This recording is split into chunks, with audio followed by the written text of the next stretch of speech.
My daughter is a lively child who always wants to share her feelings, her memories, her whatever she does in the school, in the picnics, wherever she goes. She wants to share everything with her friends, her sisters, and her mum and dad, of course. And Aroob is a young lady who's in a local primary school in Trafford, and she was brought to our attention following a stroke that she suffered last year.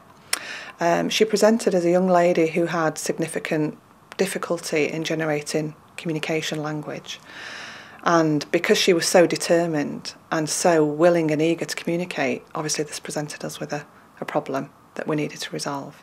When people have strokes, it can affect their vocabulary. We store vocabulary in our heads a little bit like you might store books in a library, sort of with an indexing system, and storing the vocabulary in different categories, so that when we want to find the word we want to use, we can quickly go to the right place and find it and say it.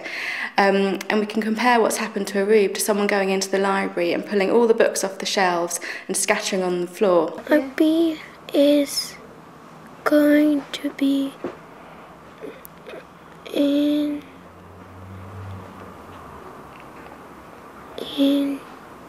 it's not like everyday thing. I'd never saw a child like that she was really devastated. So on the day we met, really, we just had a look at what options would be available for Aroob, looking at communication aids, some very simple forms of communication aids, some more complex, and really having a look at what's new and what's out there. And that's where the ACE Centre came in, really, because obviously they're fully aware of all the latest technology. Them coming along and really just showing us all the things that were available was invaluable, really. It just gave us an opportunity and an insight into which direction we should follow.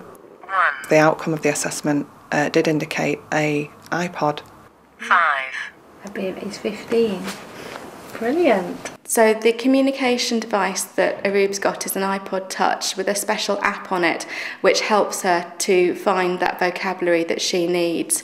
It's a mainstream piece of technology which is important for Aroob because it's very motivating for her to use, and it doesn't stigmatise her as a person with a communication difficulty, because it's something that lots of people use for different reasons. T. Chat.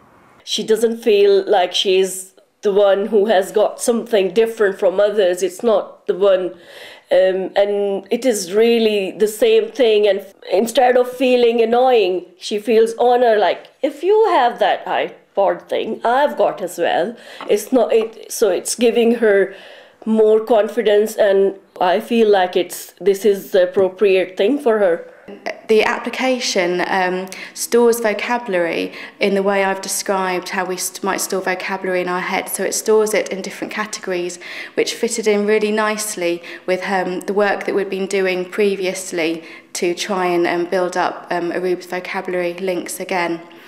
So in the classroom, Aroob might use the application and the iPod Touch in an activity where she might want to generate some vocabulary.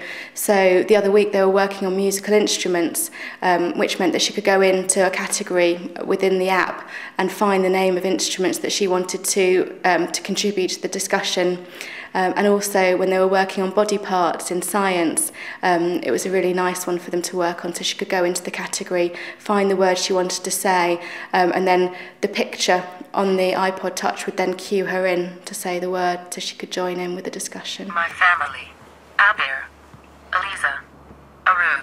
And with the use of the iPod, it's amazing. We saw her chair back on her face, the glow, which she can really find out whatever she wants to show us. She got the picture.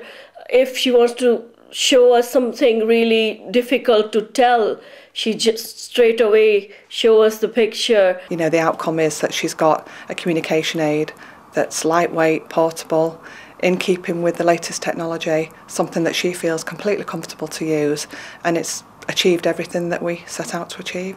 It's amazing when we see the freshness and when the happiness on her face. It's amazing.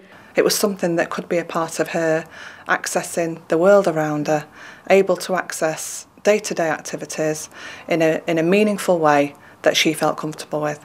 So at the moment, Aroob's using the device to support her communication and very structured activities within the classroom, but our ultimate aim would be for her to use it to support natural communication in everyday situations, both at home and at school and other places that Aroob goes.